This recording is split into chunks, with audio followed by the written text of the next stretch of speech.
ஆடாத மனமும் ஆடுதே, ஆனந்த கீதம் பாடுதே.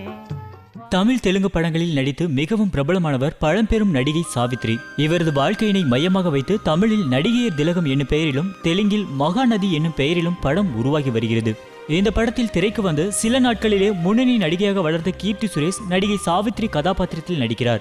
ஜெமினி கணேசனாக துல்கர் சல்மானும் நடிக்கிறார். நாக் அஸ்வின் இயக்கும் இப்படம் தமிழ் தெலுங்கு ரசிகர்களிடையே பெரும் எதிர்பார்ப்பினை ஏற்படுத்தியுள்ளது.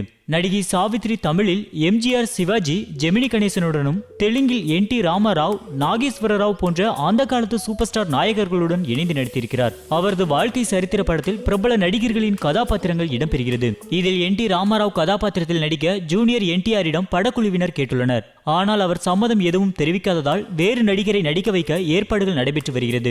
அதேபோல நாகேஸ்வர ராவ் வேடத்தில் நடிக்க அவரது பேரனும் நாகார்ஜுனா மகனுமான நாக சைதன்யா ஒப்புக்கொண்டிருக்கிறார். ஆனால் தமிழில் இதுவரை ஜெமினி கணேசனின் கதாபாத்திரம் மட்டுமே உறுதியாகியுள்ளது. சிவாஜி, எம்ஜிஆர் கதாபாத்திரங்கள் குறித்து இதுவரை எந்தவித அறிவிப்பையும் படக்குழு வெளியிடவில்லை. இந்நிலையில் சமூக வலைதளங்களில் ஜெமினி கணேசனுடன் சாவித்ரி இருப்பதை போன்ற புகைப்படமும் அதே தோற்றத்தில் கீர்த்தி சுரேஷ், துல்கர் சல்மான் இருக்கும் புகைப்படமும் வைரலாகி வருகிறது.